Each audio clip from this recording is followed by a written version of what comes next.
And next I want to call up a good friend of mine, Cindy Doss. She is the Customer Service Assistant Manager for the Missouri Department of Revenue. And I already like her presentation from the beginning. She says a business franchise primer. So thank you, Cindy.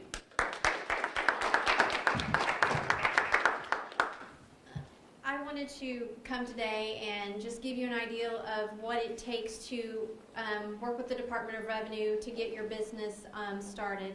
And like Jerome said, kind of have to come to us to get that license.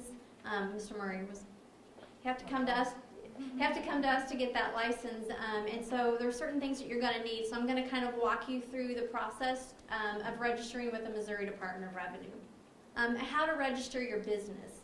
One of the first things you're going to want to do to obtain a Missouri individual income tax, your Missouri ID number, is you'll have to have a few things first. There's kind of a checklist that we have on our website.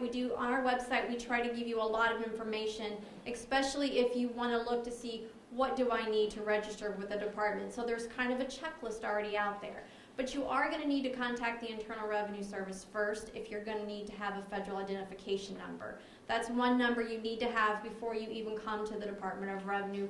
Otherwise, we may be able to give you your license properly. Another thing that was mentioned is the Secretary of State. We want you to have your charter number before you come to the Missouri Department of Revenue to get your Missouri ID number. And then once you have those two pieces of documentation, then you're going to want to complete a Form 2643, which is our registration application. If you're going to register for a retail sales tax license, then one thing that you'll have to have, or a vendor's use tax license, is we require you to have a bond on file. The Department of Revenue does not charge any fees to register with the department. The only thing that you have to give us is your bond paperwork and your bond amount. We have several ways in which you can register with the department. We have our online application, which is the preferred method. We receive that through our online system. It comes into the department. We will register for it. It kind of guides you through what you're going to do. You answer questions, and that drives you to the next question. So we usually can get everything we need from you online. A lot of the times, if you just complete a paper 2643 application, you may not know everything that you need to give the department, and so sometimes it's incomplete. So we try to make our online application intuitive to ask you the questions that we need to derive the answers that are required for us to have. Also, if you don't want to do the online, you can fill out that Form 2643 and you can submit it by mail. You can scan it in and email it to us, or you can fax it to us. And all of those numbers are on the registration application at the bottom. One of the things on the bond is based off of your taxable sales. It's 2 times your gross taxable sales. We do hold your bond on file for 1 year. Once you've had a good pay history with the department for 1 year, then we will give you that bond right back. Another thing that an owner will need to consider when registering for the Missouri Department of Revenue is what type of taxes they will need to register for. Are they a corporation? And if so, then they're going to need to they'll need to register for corporate income tax. Are they going to make retail sales? Then they're going to need a retail sales tax license. Are they going to make sales outside Missouri into Missouri? Then that might require them to have a vendor's use tax license.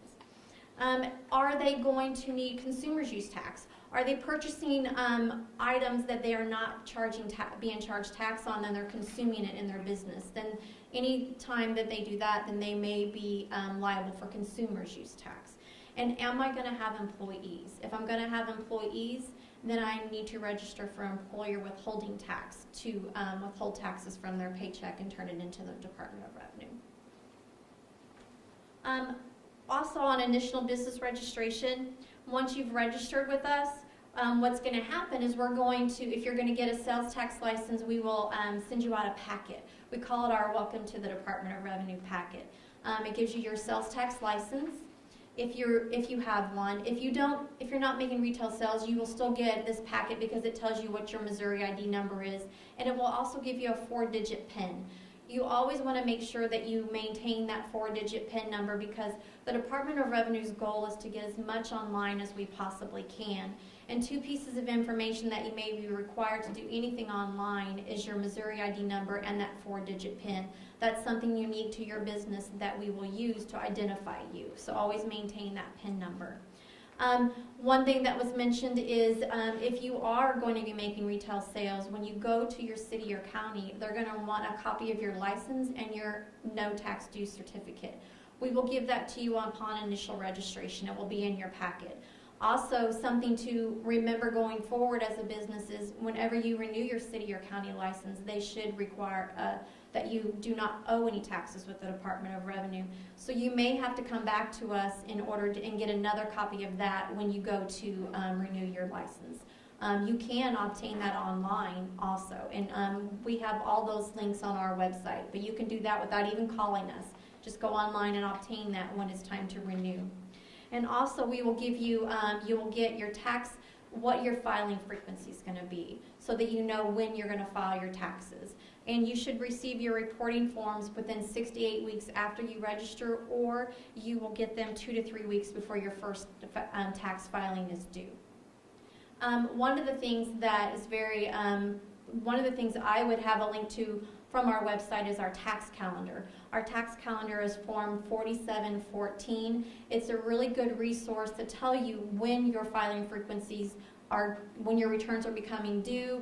Also, just a little thing, the Department of Revenue does have a Twitter account, and one of the things we like to do is tweet whenever there's a filing frequency is coming due, returns are coming due. So if you follow us on Twitter, you'll also get that tweet saying, hey, it's time to file your sales tax return if you're monthly or quarterly or annual. So just something to remember. If you, once you have your account, and let's say you change your address, or you are going to change a phone number, or move your business, or you want to add more locations. I created this business, but now I'm gonna add another location. That's called updates to your business tax. And so you always need to make sure you contact us anytime you have an update, so that we can update our system. If you're going to open up another location, you're going to have a sales tax license for that location and a no tax due. So you'll have to come to us in order to add that additional location. You can make changes to your registration by filling out a Form 126, which is our registration change request, or you can email the Department of Revenue at businesstaxregister@dor.mo.gov. Any of your changes, if we can take it through email, we will take it. You can scan the form in and email us, or some things we can just make changes over the phone. Just give us a call at 573-751-5860. Things like changing your address, changing filing frequencies and stuff like that. Numerous things that we can just do over the phone. You don't even need to send in a piece of documentation. The next thing I want to talk about is a power of attorney. A lot of the times, the owners of the businesses are not the ones who are actually filing and doing their own sales tax and withholding. They hire somebody to take care of that. And so if that person, you want that person to be able to contact the department to talk about returns or issues with returns or the account, we're going to need a power of attorney on file for them. We have strict confidentiality laws, and you would not want us just giving information out on your account to anybody who calls us. We're going to need a power of attorney on file. So that's something when you're doing your initial registration application, if you already know that you're going to want to delegate some of these functions to somebody, you can go ahead and put that as part of your registration application, and we'll put that on file for ease of use in which to talk to individuals that you want to have on their business. Also, as part of our registration application, there's a section that's called authorized individuals. You can actually add people there who you consider that you want to be in charge of your account. They may not be an owner, but we will put them on file by you filling out that section of the application. I wanted to go over some of the common mistakes for sales tax that we see for people who are starting a new business. Things to know. If I'm starting up my business and maybe I haven't made any sales yet, but I already have my start date, you have to file a sales tax return no matter whether you had sales or not. That's one of the most common mistakes people make is, oh, well, I didn't sell anything this month, so I don't need to tell them. You do have to tell us. You have to follow what's called a zero return. It's very easy to file. It's online. You just put in 0 and put your information in, and it's submitted right to the department. You get a confirmation number. So don't forget to file. You have a filing requirement whether you had sales or not. Using the wrong rate. Make sure that you know what your rate is for whether you're inside the city limits or outside the city limits. When we register you, we will give you your rate, and anytime there are rate changes, we will send you a rate change notification. So just be aware of your rate. If you're confused about your rate, give us a call. We want to get it right the first time so that your returns are correct. Just using the wrong return. I'm filing a sales tax, not a vendor's use tax return. Make sure that you've got the right form so that there's no confusion there. A lot of the times there's just simple calculation errors that people make, and it may change how their outcome of their return is when they send it to us. Knowing what adjustments are. A lot of the times people don't know what they can adjust off of their gross sales, off their gross receipts. Like you mentioned earlier, if you're going to do a charity benefit, that might be something you can adjust out, but you have to know what's adjustments and what's not. Just making sure that you are timesing the taxable sales by the correct tax rate. Sometimes people put the wrong tax rate down. You can't report negative sales, so knowing that you can't have negative sales on it, takes it to 0. If it's going to be negative, you just mark 0. People commingling sales tax receipts with other store receipts. One of the things, my sister had a small business, and one of the things she said she did that helped her was always keeping her sales tax separate from everything else. If you put it all in the same pot and then you spend it and now it's time to file it, you're like, oh, well, I already spent it, now I have to come up with that money. Keep it separate. That way, whenever you go to file it, you already have that money available. And if you file a timely sales tax return, you get to keep 2% of that. So always file timely because you get to keep 2% of your receipts by filing and paying timely. Filing a return before registering with the department.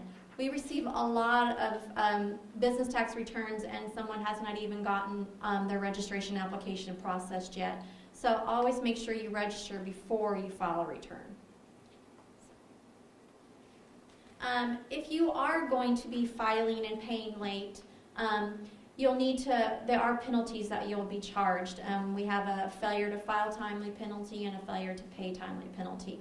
We do have interest and penalty calculators on our website, and we will charge an interest from every day that it was due till when you pay it. So I just wanted to make sure that you knew where our interest calculators are. They're very handy. You put in your information, it will tell you exactly what you owe. And also our interest rates, if they change, we have all of our interest rates online. You can check and see what is the interest rate for any given quarter or period. If you're going to have employees, here's some of the common mistakes that employers might make. The same as with sales tax. Every active account must file a return, even if they don't have any tax to report for a specific time period. Let's say maybe I'm a small business and I didn't have any employees in a quarter, or I'm seasonal, so I didn't have employees during a certain time. You still have to file a 0 return, letting us know I didn't have anything to report. Very, very important. Make sure you're using the correct form. Make sure you're using the correct withholding tax forms. You only submit 1 return for each period. If you need to make a change to that return, then you need to do an amended return, which is an MO 941, and you just select the amended box so that we can correct the return. But you don't file numerous returns in one period. Some of the things, the Department of Revenue, our goal is to have as much online presence as possible. A lot of times business owners are very busy, and maybe when they get home at nighttime is when they think about things.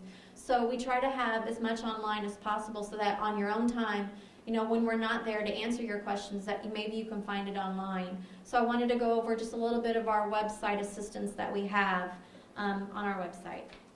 Some of the popular ones for businesses. The first one is we've created a small business webpage. This webpage gives you information about how to research if I want to be a business, what do I need to open my business, and then how do I register that business. It gives you all the information I told you today. It's all there. Links to other agencies is all there. And then once I have registered my business, what do I need to do to maintain it? How do I file my returns? When do my returns due? What is my tax rate? How can I get this no tax due that you say that you have to have, the city has to have? All of that is on there under the maintain section. And then we have resources. There are numerous other agencies in the Missouri that you may need to work with. And so we've tried to put all those resources online and give you links to those agencies. We have numerous videos that we have out there for our small businesses. So this is a really good spot on our website that you can just look through, and you can find all kinds of information on your own time that might help you. We try to come up with good video ideas that might be helpful. Some of the ones that we have for businesses is we have a tutorial on how to register, all the forms, how to calculate your bond, how to maintain your accounts, how to prepare for an audit, how do I request a sales tax refund, just a lot of information. If I'm going to make sales for the back to school tax holiday, what are those sales that qualify? How does that work? You know, did my city opt in? Did my city opt out? So we have a lot of videos on our website that we encourage everyone to go look at when you're going to start a business. And also, like I said, join us on Twitter, because you never know when we're going to give you some information that you didn't know about. News releases, the flooding extensions, you know, when there's floods, and if we give an extension, you know, you can find that information on our website. Another thing is for sales and use tax is filing online. Maybe you don't want to work with paper. You're really into online. We have a sales and use tax return that you can file online. Like I said, you're going to need that PIN number and your Missouri ID number. And you go online and you complete, it brings up what you're registered for. It pre-populates your return with all your locations that you have. If there's a location that's not on there, you can add it. But it's easy to use, and it gives you a confirmation number. When you're done, you're going to get a number that says you've submitted it. So there's no worry about it coming through the mail. I have this confirmation number. I know that I submitted my return. And you can print it off, print a copy of your return, put it with your records. We also have, a lot of the time, there's certain things that aren't taxed to the state of Missouri that are exempt from tax. So the department has created this sales and use tax exemption and exclusion link that you can go in and you can search by a classification search, you can use a statute reference or a keyword search to see if something that you're going to sell is exempt from tax. And then we also try to put information out there in what we call a tax bulletin. We try, if we have something every quarter, to put our tax bulletins online that may be talking about legislation that's been changed, anything new that's happening, the flood extensions, just something that's going on in the Department of Revenue. So if you want to take a peek at some of our past bulletins, they're on our media website. They're available for you, and we are working towards a process in which you can sign up to get these automatically sent to you by email. Whenever you want to contact the department, I have come up with some common people to contact for the registration. I'm giving you the phone number and the email address. If you have questions about sales tax, is something taxable? I'm having problems with my sales tax. If you have a delinquent tax question, I'm giving you the phone number here. And if you just have a general question, or is something taxable, you can call our sales tax line. Or you can email us. The Department of Revenue has an email address for almost every tax type that we administer. And for employer withholding, if you have a delinquency question, you can call us. That's main number is 573-751-7200. If you just have a general question about withholding, you know, how do I determine what my rate is or what to take out of someone's check? Information like that, you can just call us at 573-751-3505, and we'll handle any kind of general questions on withholding. One thing to remember, if you are going to be a small business owner, you know, you still have your sales and your withholding, and your corporate income tax, but you may have an income tax liability issue. Some people are sole proprietors, or they're shareholders, or a partner in a business, and they may have income that they have that gets passed through onto their income tax returns. So there's something to remember, is that any earnings from that you're going to report on a federal form 1040 with a Schedule C, and then that will flow through to Missouri on our individual income tax side. Like I said, the income for a sole proprietor is normally reported on a federal Schedule C, and that's going to carry over to our, it's on line 12 of our return. If you have questions about individual income tax and how that business income flows through, you can call us at the same numbers on the screen that we have, or you can email us at income@dor.mo.gov, and we usually try to always answer all of our emails within 3 to 4 business days. This is my information. If you ever have any questions or have that you think of afterwards when I'm not here, feel free to contact me at the department, and I can see what I can do to help you. Thanks, Cindy.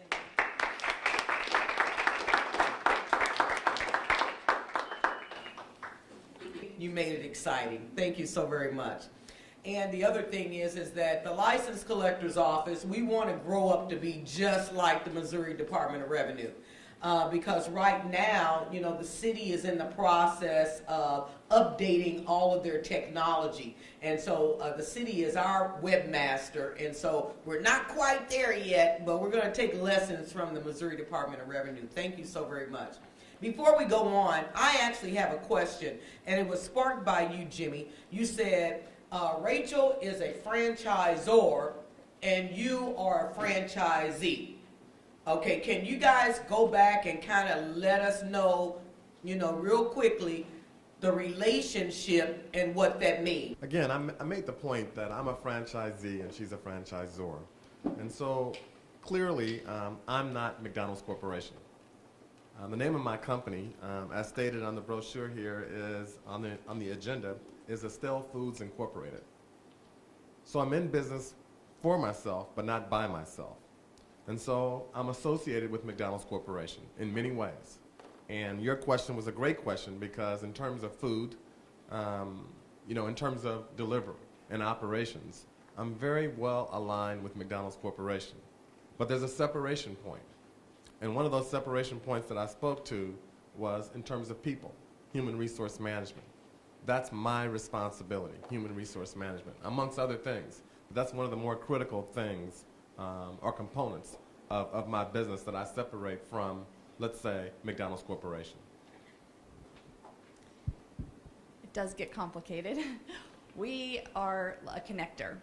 So Alimentation Couche-Tard, the company in Canada, is the franchisor of Circle K brands and On the Run brands. For Missouri and Southern Illinois, we have an agreement with them to be the regional franchise developer. So we are also a franchisee of On the Run. We pay our royalties to On the Run, which is owned by Alimentation Couche-Tard. So it is, there's a connection, but Wallace Companies is the family business that we own and operate, and we just have the rights to develop the On the Run brand name in these markets.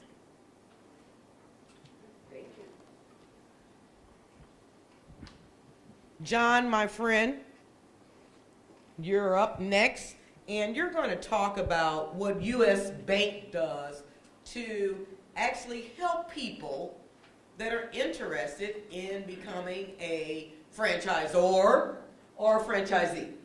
Take it away, John.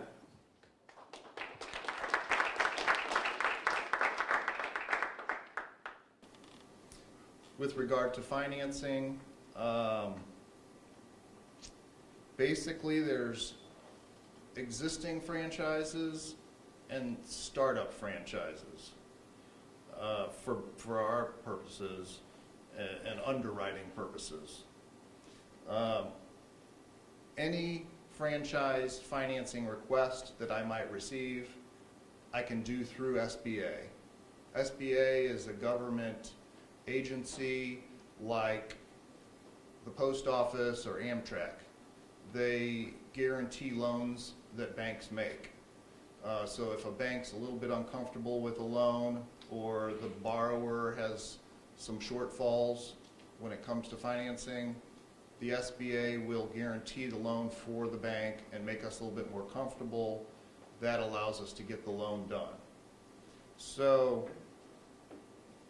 oftentimes when it's a startup franchise, or even if it's an existing franchise with some financing needs, if it has some challenges, we'll often use the SBA guarantees to provide that financing.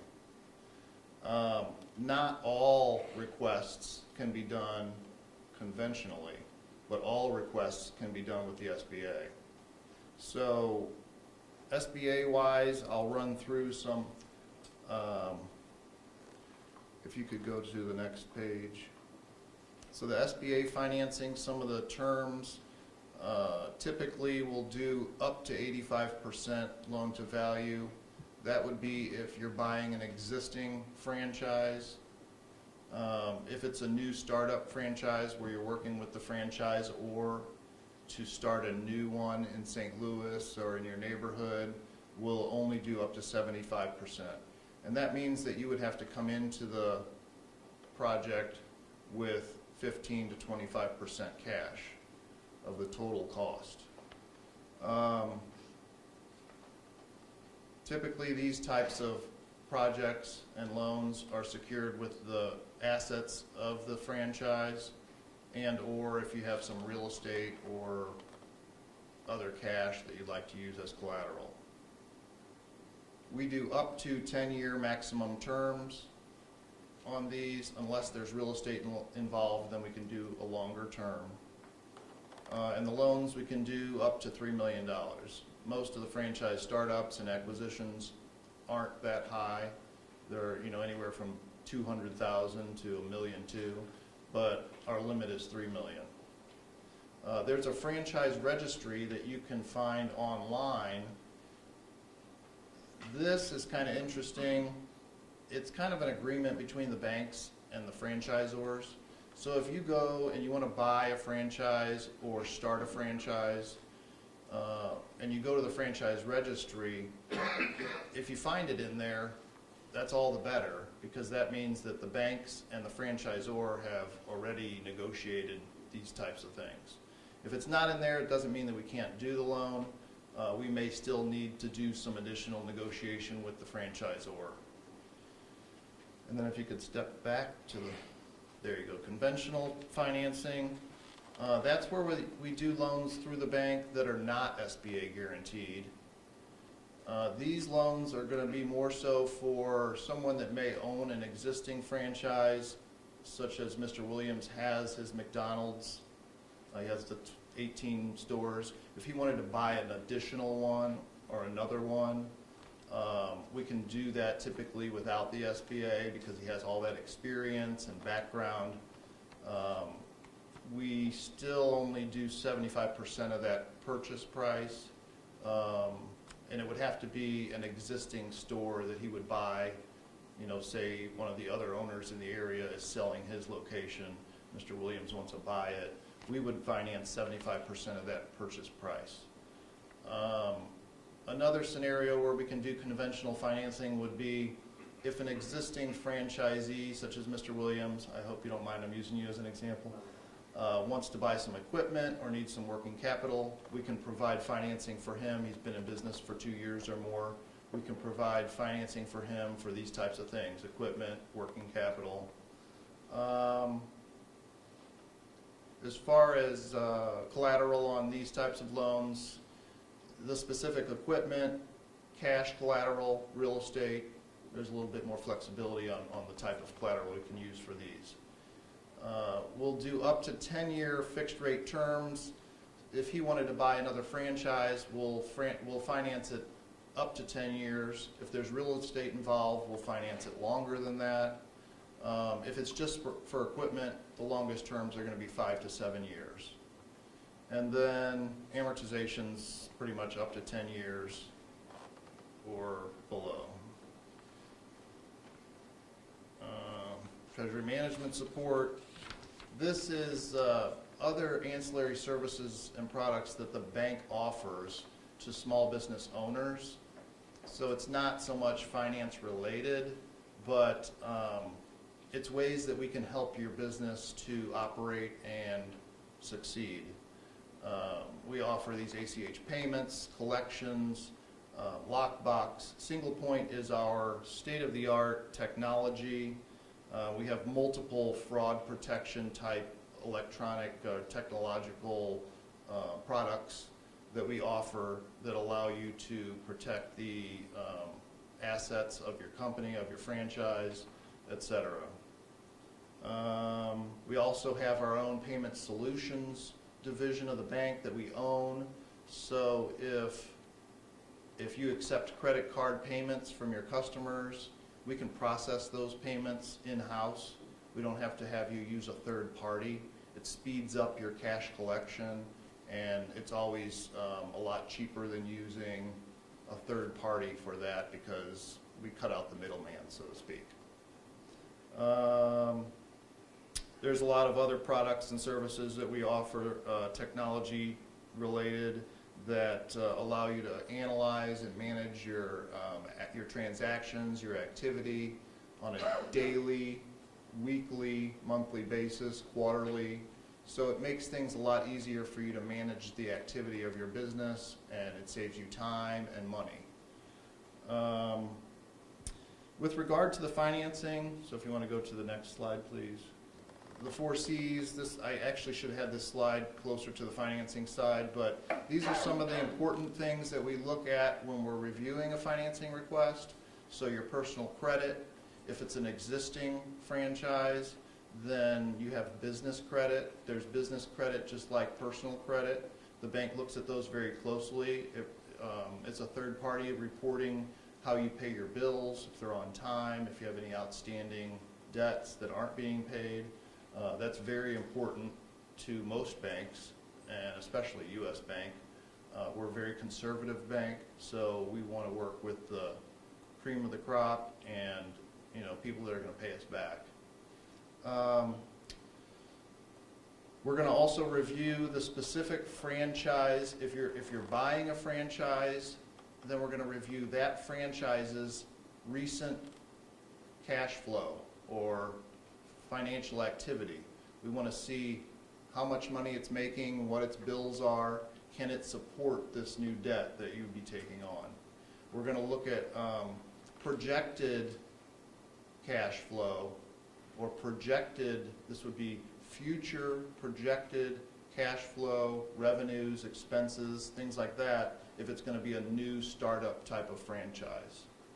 So we'll look at franchise cash flow, whether it's historical or projected, and then we're also going to look at a global cash flow analysis, which is going to include your personal income and expenses. Sometimes franchisees would, they might have a career, and either themselves or their wife might want to start a store or a shop. Recently I worked with some place, Once Upon a Child, I think it was called. They sell teenage clothes and children's clothes and things. It's a franchise, but the wife was starting it. The husband's still working. So he has income, and they have family expenses. And we review all of these things as a package. We're not going to just look at the Once Upon a Child franchise, but we're going to look at the whole thing as a package, and your personal debts and your other personal income. Does the whole thing cash flow? Does it make sense? Are you going to be buying this franchise, and the income from the franchise is going to be supporting all your extra personal debt? Because that could be a drain on the business, or vice versa. So these are all very important factors that go into our consideration of financing. And then we're going to look at the collateral. Again, when it's an SBA loan, the collateral is not quite as important. It can be less than the loan amount because the government is backing the loan, basically. They're promising us that if there's a problem, they'll pay us back. So the collateral isn't quite as important when we do SBA, but collateral is a big piece of it. And capital injection, we need to make sure you have sufficient down payment, so that 15 to 25% is going to be verified. We want to make sure you have that. We want to make sure that you actually have more than that, because you're going to need some to fall back on in the event that there might be a slowdown in activity or recession or something like that. So we want to make sure that you're able to manage through a situation like that. And then alternative financing options, if for some reason we at US Bank or even some other banks can't help you with a specific franchise financing request, then there are other options, including potentially you may have some home equity. We offer home equity loans and lines of credit, so you can tap into that equity to help finance this project that you're moving towards. We also offer financial investment type of financing. So if you have a retirement package or other investment assets, if you would move those to US Bank, we can lend against those assets. And that can provide you with low cost financing for your franchise project. Life insurance, we don't particularly offer this type of financing, but if you have any cash value life insurance, you can sometimes borrow against that and maybe piecemeal some financing together for yourself, whether it be a business credit card and a little loan on your life insurance or a small home equity, and you kind of work your way to the total cost of that project. We also, I mentioned, we do the equipment loans, we do quick loans, lots of different alternative financing options. So I think that's about all I can say with regard to that, and I'll field questions that you might have. Mr. Williams?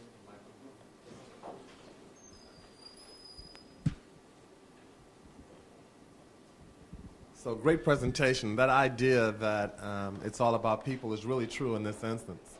When I came to St. Louis, I wasn't quite sure who I was going to bank with.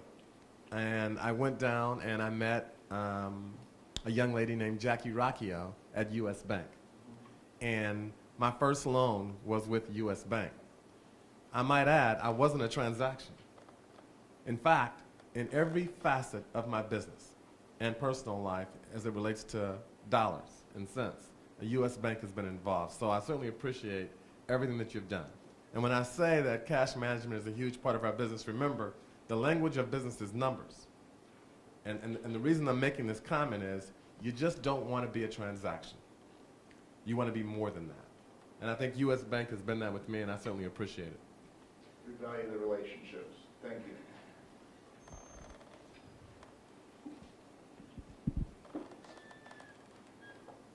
Thanks, John. And I too want to echo the sentiments and the praise for US Bank. Yesterday I had to go down and take care of some personal business. And as I walked in, a friend was with me. I saw him at the door. He walked in with me. And so as I'm going along, I'm saying, hey, John, hey, Cindy, hey, Forrest, how's everybody? And they were like, boy, you know everybody. And I said, that's relationships. And so it's the relationship that we have with US Bank. And thank you so much for coming. And not so boring, John. It was pretty good, pretty good. All right. Before we go on, I had a question for Cindy. And Cindy, you talked about all of the aid that you give online. But for some of us, we really want to talk to a person. You know, you have a question, you're online, you have to kind of navigate to get there. You know, are there other people there that we can call besides yourself and get our questions answered? Yes, the department has numerous phone numbers. We have several call centers. So anytime that, as long as, you know, during work hours, we man our phones from 7:30 till 5 every day, Monday through Friday, except for holidays. If you have a question, you just give us a call. I believe I gave you quite a few of our main numbers. For registration, though, it's the 573-751-5860. Those are my employees. They will help you with any of your, they will help you if you're online and you're filling out the registration application and you're confused with the question. They will help you with that. They can actually kind of get in and see where you're at in the application and be able to look at that question and maybe guide you to the answer. We can't always give you every answer because we don't know your business, you know, what you're doing, but we can say, well, that's what they're asking for on this question. So, and we are actually, eventually we might even be able to, years from now, we're going to look at maybe even live chat as an option. A lot of times people don't want to be on the phone. They want to be, on the computer and then chat with somebody.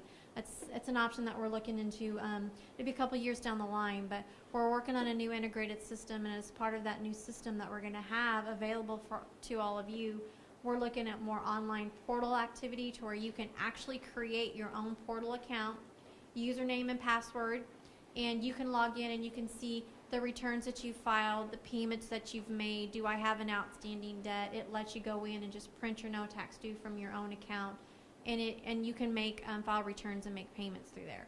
So it's something that we're hoping to roll out later this year. To be looking for is be able to have that online presence is very, very important to us. But we have numerous phone lines and phone numbers, and all of our numbers are on our website. At the bottom of our website, there's a link that says contacts. If you go there, you'll find all of our phone numbers. Thank you very much. We all know technology and the benefits from technology, but I also, just going back to what our presenter said at the very beginning, these are people businesses. And so at the license collector's office, we have an online presence. We want to make sure that you can reach out and touch somebody. Because when you're in a situation, especially Cindy talked about late filing or late payments, people aren't always at their best. And so we want to make sure that when you come to us with those, questions that you may have, that a live person can answer that question for you at the license collector's office. I want to move on now to Tracy James. Tracy is the managing attorney for the Community Economic Development Program, Legal Services of Eastern Missouri. I serve on the board, and I can't say how many years. It's been a long time. I look out in the audience and I see a lot of millennials, probably way before you were born. I served on the board and currently serve on the board of Legal Services of Eastern Missouri. We do wonderful things there. Cindy's program, Tracy's program is fairly new, and she can tell you about how they got started and how it's going to help you if you're interested in being a franchisor or a franchisee. Tracy? Thank you very much.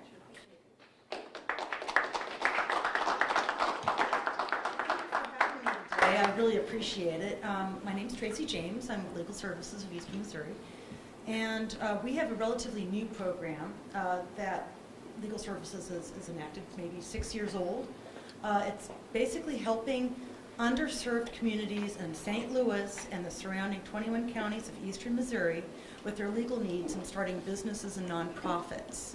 And so I can speak from kind of the low-income entrepreneur and what they're looking at in starting a business. And just, I cannot emphasize enough what has been said by the other panelists today about it's a network of people. It's a people type of relationship. So when you're starting a business, it's good to have people on your team to do some planning, to understand, to have a good lawyer on your team, to have an accountant, to have a business counselor. I would highly suggest and recommend SCORE, as has been mentioned before, as being a very good member to bounce off business ideas. And then again, as maybe John has just said previously from U.S. Bank, having a good relationship with a banker, having a good banking relationship means the world. That means it could be a career changer for you and when you're putting together your business. I just want to speak a little bit about going forward with franchise. I know that there had been some questions earlier about what is a franchise? Who's a franchisor, who's a franchisee, and what is that type of relationship? And if we can kind of just move on there. Basically, there's a couple of different terms. As mentioned, there's two franchisors, two franchisees here that represent, have a relationship, a contractual relationship with a larger brand. For Rachel, it's on the Run, which my children love, especially when the Cardinals score 6. It's wonderful to have that. But so they have that contractual relationship. It's not just having the use of a license or their name or the trademark, but it's a whole lot more. It's really adopting a business model and having it as your own. And so that's that relationship that Rachel's business has with On the Run, and I guess Quick Trips as well. And then the same thing to be said about having a relationship with McDonald's or others, or Starbucks. Starbucks, McDonald's, On the Run are all franchisors. And then those entities, those people that, those companies that you create as a business, whether it's a corporation or an LLC or a partnership, they would be franchisees. They would pay the money and sign a contract in order to be able to use the name and to have the business plan. There's a lot of things that go into it, and especially with the trademark. Okay, so it's basically, for a franchise, it's expanding a business, adopting a known business model, distributing goods and services through that model. There's a couple of different things that a franchise requires in order to be successful and for you to understand it. That's why having a good relationship with your attorney, especially a franchise attorney, if you're interested in getting involved in something like this, he or she would be able to give you the ins and outs of what to look at. And there's some main elements of a franchise that you need to consider. One is that you have a substantial association with a trademark. It's using that name, using that logo, using the colors associated.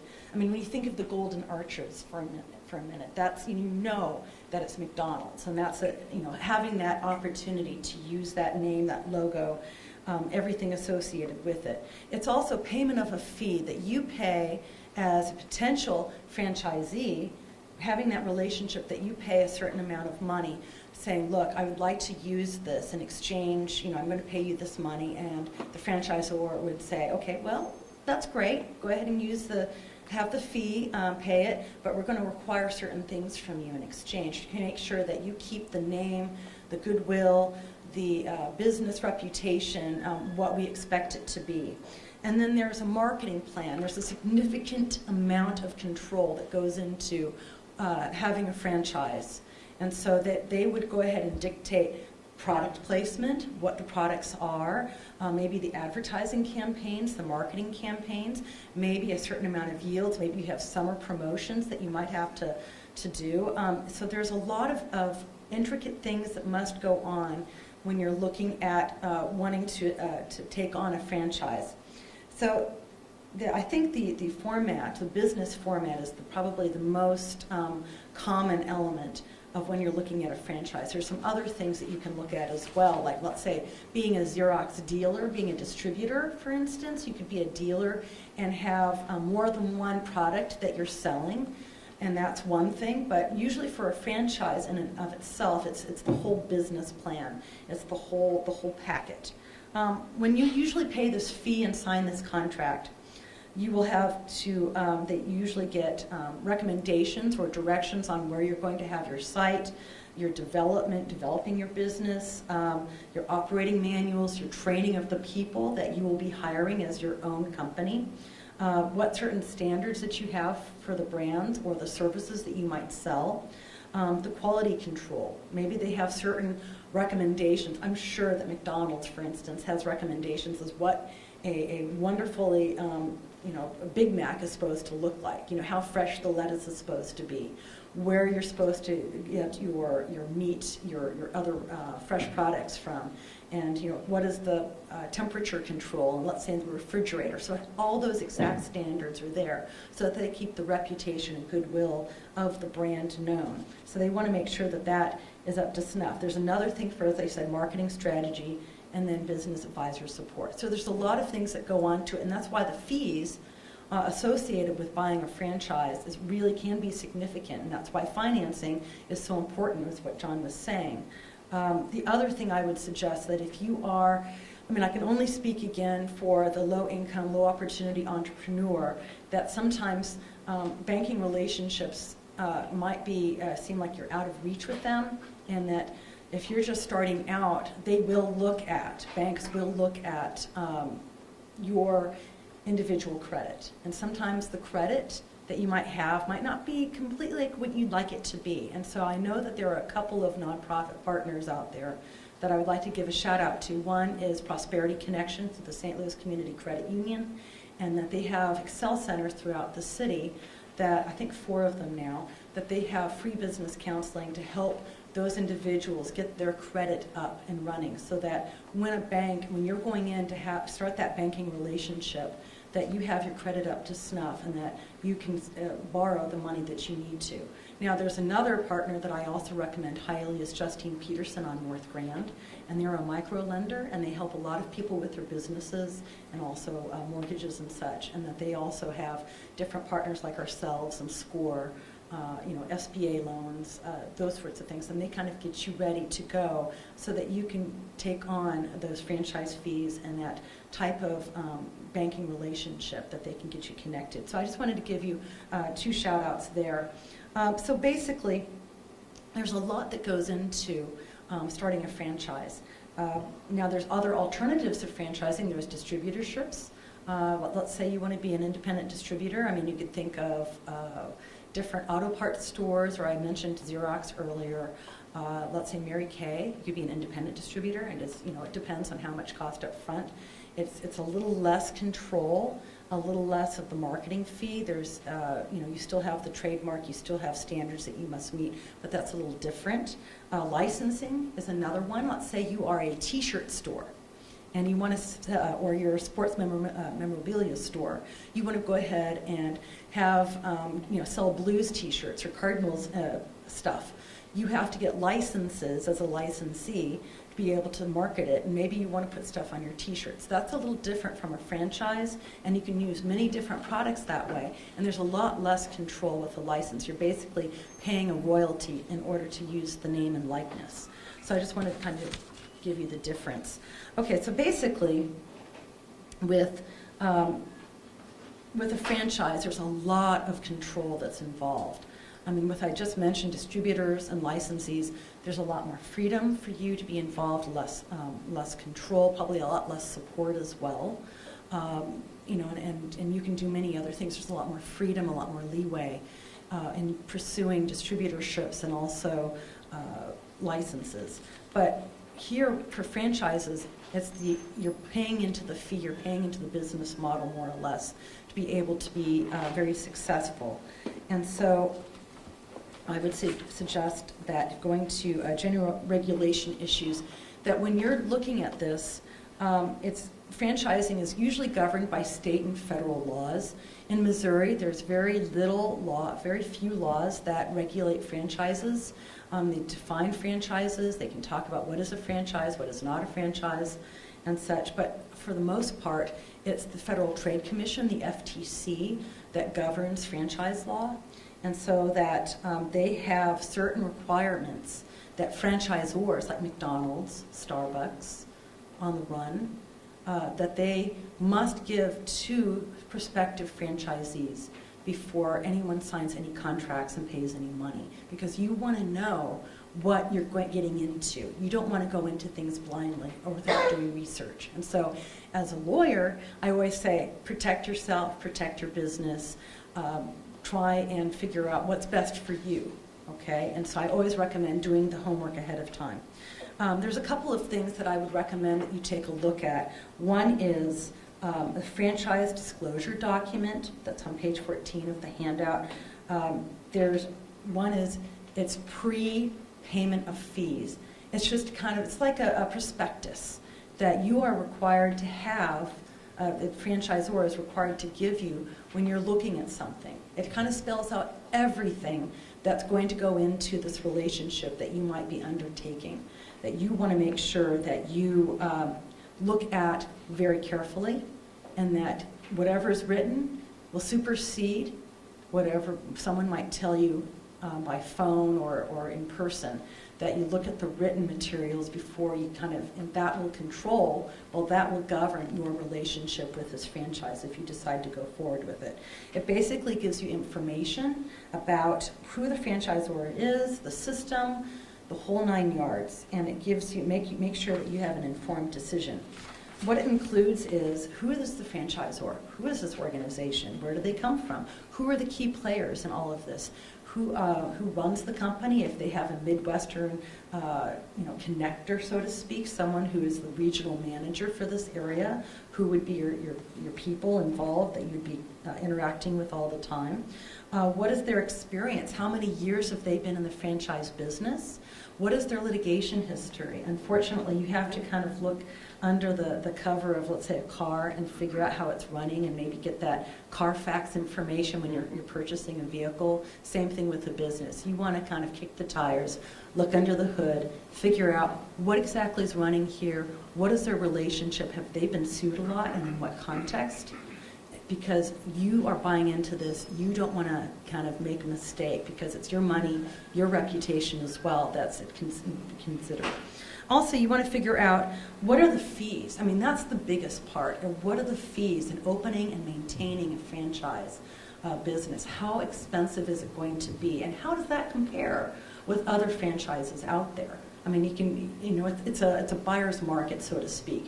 Take a very good look, do a lot of research. I think franchise.org is a really good place to look at some of this information and understand that this FDD, this franchise disclosure document, will govern everything. So if there's other things outside of that document that you find out after the fact, after you've signed on the dotted line, then that franchise will be in trouble if they have done something that's not in that disclosure document.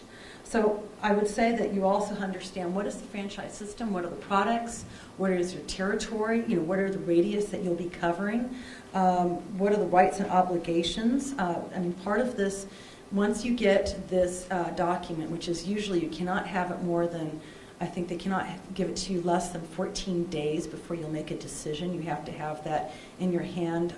It's 14 business calendar days. So you want to have that to take a look at it and to ask a lot of questions. Then once you decide, this might be something that I'm interested in, then you look at the franchise agreement. That is the contract that governs that relationship between you and the franchise that you're going to get into. As I mentioned, it will talk about what is the system, what are the regulations, what product placement, advertising, your territory, what do you do, what do they do? What are the standards and procedures? How long will this franchise last? How long is this agreement for? What are the payments and how often? What is the termination and the right to transfer the franchise if you decide to do so? And then what kind of training and assistance that they might offer you?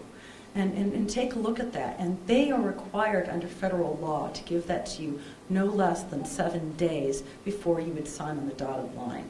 So take a look at that. The federal government wants to make sure that you have your eyes wide open before you go into any type of an agreement.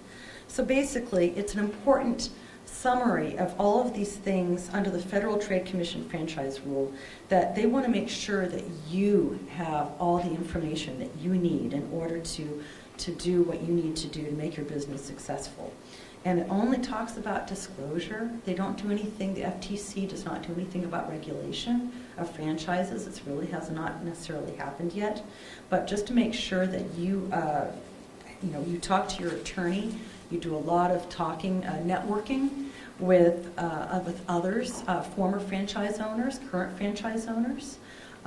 Look on websites that might talk about this. You want to know the good, the bad, and the ugly before you kind of proverbially get into bed with a franchise.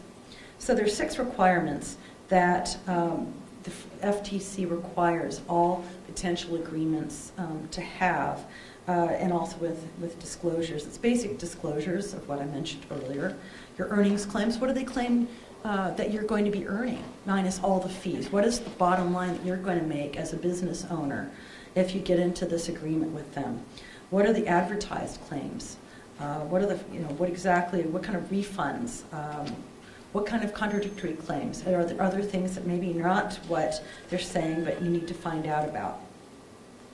They have 6 requirements that the FTC has, and if any franchise fails to show or disclose those 6 particular rules that are found on page 20 of the page 22 of my handout, and later in this handout, if they don't have it, then they're in violation of the FTC rule. As I mentioned, Missouri does not have anything like that, but they say that if you want to terminate a franchise, they will talk about it. It has to be in writing, and it has to be no less than 90 days if you're going to do termination of a franchise, unless there's some other exceptions like criminal misconduct, fraud, abandonment, bankruptcy, or insolvency of the franchisee. If you decide to go bankrupt, that they can go ahead and terminate the agreement. In conclusion, I have a handout that's on our table in the other room that kind of talks about 10 things that you must take a look at before you get into a franchise. And I just say, do your homework. I mean, that's what I think anybody would recommend that you do. And you know, better information, a better plan that you have, the more successful you'll be. And I thank you very much.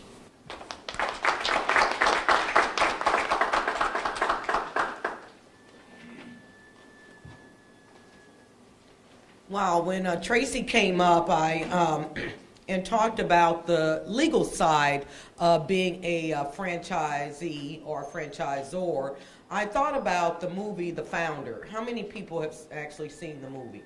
And it's basically talking about the beginning of already discussed. Come on up, everybody. Welcome the Honorable Greg F.X. Daly.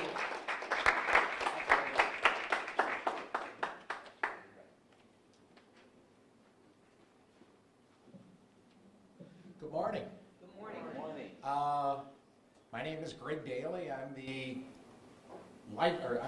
collector of revenue. Used to be the license collector for the city of St. Louis, and FX stands for Francis Xavier. It's that Irish Catholic thing that goes on here, you know. On behalf of the Collector of Revenue's office, I'd like to thank each and every one of you for being here today. You're serious. You're serious about what's going on. And I would also like to acknowledge Mavis Thompson and thank her and her staff for having this kind of forum put together. You know, if you're here today and you're sitting in front of me, you're serious about what's going on.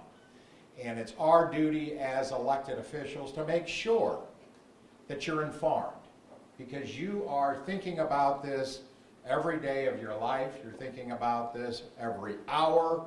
You're looking at other people and you're thinking, all right, is this right for me? Is this something I should do? Or should I get a job down at the Collector of Revenue's office? You know, do I want to get into business? Do I really want to experience the ups, the highs, the lows, the whole gamut of being in business for yourself? You know, the interesting thing, I've been in business, or I was in business I had a miniature golf course with batting cages and vending machines and, you know, the whole bit for 20 years down at the corner of River to Pear and Chippewa. And, you know, lots of good things happen and lots of challenges happen. The most important thing is that you as an individual, first off, realize what your responsibility is to yourself and to your customer. You know, it's a tough grind. It's a tough grind. And in a lot of cases, you know, when you're starting off, you're making about $2.35 an hour. You know, I'm just exaggerating. But it's a lot of hours. It's a lot of hours and a lot of times not a whole lot of revenue coming in. This is the kind of thing you have to be geared up and be ready to do. One of the things that I think is most concerning about going into business is you're not going to make it in the first 3, 4, 6, maybe even a year. Cash flow is the most important thing, and you have to be in a position to understand and realize and live, most importantly, when that cash flow is not coming in, because it takes a while. It takes a while to catch on. It takes a while to get yourself acclimated to what you're doing, and then also realize and be secure in what you're trying to provide to the customer base, and then trying to get that word out. It's difficult. It is difficult, but the most important thing, and if you're sitting here today, you're thinking about it every day. You know, I think Nike coined this phrase, just do it. All right? That's the idea. If you're going to take the shot, don't live with the fact of, I wish I would have done that. You really don't want that in your life. You want to be one of these people that can say, I tried it. Maybe it worked, maybe it didn't, but I tried it. And that means so much. And as somebody who was out in the business world and then came into public life, it is so important to be able to experience things that are outside the public life, because sometimes City Hall is not the real world, you know? The real world is out there, and the real world is when you're, waking up at 6 in the morning and you're coming home at 9 o'clock at night, and, you're exhausted. So these are things that, please, you need to consider, and you need to take a close analysis of yourself and your family and the people around you. Now today, if I could, I'd like to just, because we are going to have a very close, upfront, personal relationship, because you're going to be writing a lot of checks to Gregory FX Daly, Collector of Revenue. Okay, so we're going to have a very up-close, personal relationship. And if I could, I'll just kind of go over with you some of the taxes that you're going to be confronted with. And ladies and gentlemen, it's a way of life. It is a way of life. And you have to put these things in perspective. There's no way you're going to dodge them. We are going to be pursuing that. And so you have to include this in your business proposals, because this is a way of life. So first off, I'll just start off with that very interesting and everybody's got a question about the earnings tax. Earnings tax is a 1% tax that everybody in the city of if you live in the city of St. Louis, or if you work in the city of St. Louis, you pay 1% of your earnings tax to the collector of revenue. Those taxes then go to the general revenue for the city of St. Louis for street repair, police, whatever. It just goes right into general revenue. Services that you as a business owner will participate in. So that is the 1% earnings tax generates about $275 million a year. So this is not any nickel-dime tax. This is a serious 1% tax that is imposed on all individuals that work or live in the city. So as a prospective business owner, this is something that you'll be responsible for either yourself or some of your employees. We also are involved in the real estate tax. If you own your building, if you are fortunate enough to own your building, you're going to have to pay real estate taxes on that. If you own cars, or if you own motorcycles, or if you own whatever, anything that moves, then those are personal property taxes that you as a business owner are required to pay each year. Those taxes are due December the 31st each year. They will be mailed usually the second week of November. And if I could, I'll just take, if it's all right, Mavis, if I just take a little point of personal privilege here. We understand getting a bill in November, second week of November, is not easy. I get this argument all the time. It's, Greg Daly, you've got some nerve. What are you thinking about? Why are you sending me a bill 6 weeks before Christmas?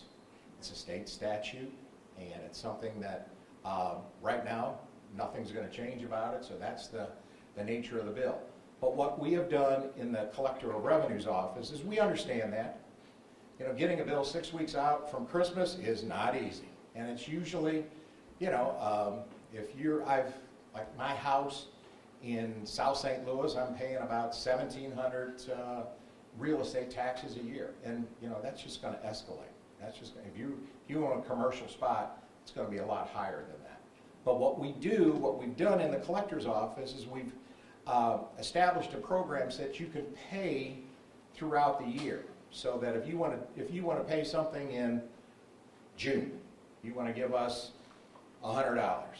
We'll take that $100, hold it, so that your bill in November obviously is going to be down $100 from what it should. So it's kind of a pay-as-you-go type program. It's customer friendly, user friendly, and in a lot of cases business friendly. So we do that with both real estate and personal property. The other taxes that, that you would be involved as a franchise type individual, refuse and water bills.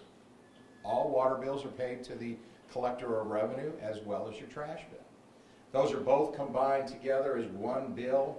Usually, on a commercial development, I mean, we're talking, don't quote me on this, but $250 every quarter. Just depends on, what kind of business you have and this type of thing. You can always contract out for your trash, but, the city does offer a service to pick these things up. But water bills are something that you're going to have anyway. So those for earnings tax, personal property, real estate, water and trash, those are gimmies.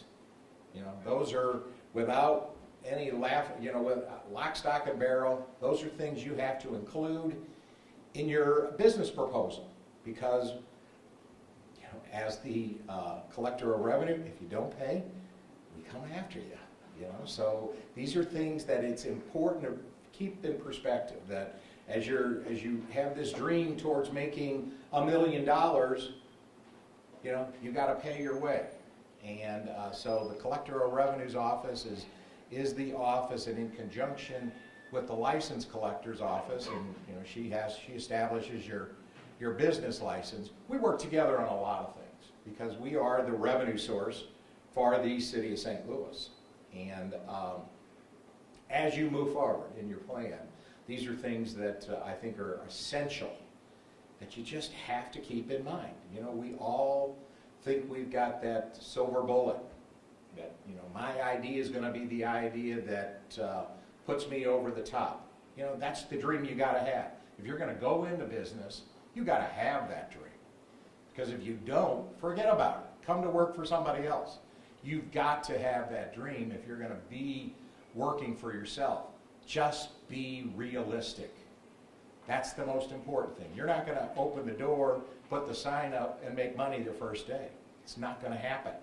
There's expenses. There's all kinds of things, all unanticipated things that come into an everyday workplace.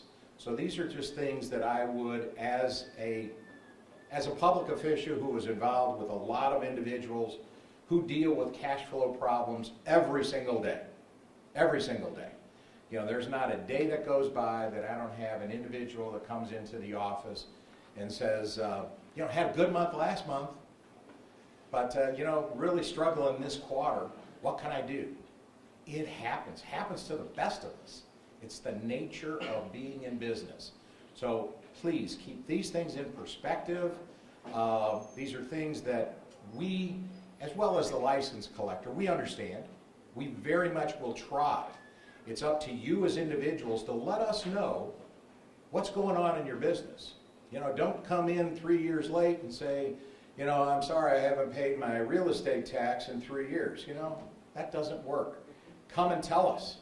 Let us give you an opportunity and let us propose to you a business plan that will enhance you. We want to keep you alive.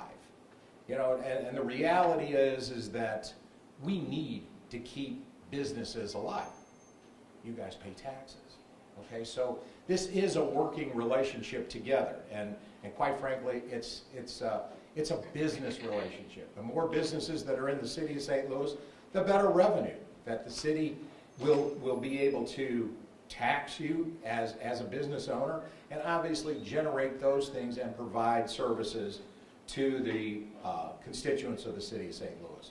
So having said that, please keep the dream alive, be realistic, just make sure you know what you're doing, and understand that Mavis Thompson as your license collector and Gregory FX Daly as your collector of revenue are there. Just keep us in the loop. Don't give us an impossible situation. Give us something we can work with, and we'll work with you. Thank you.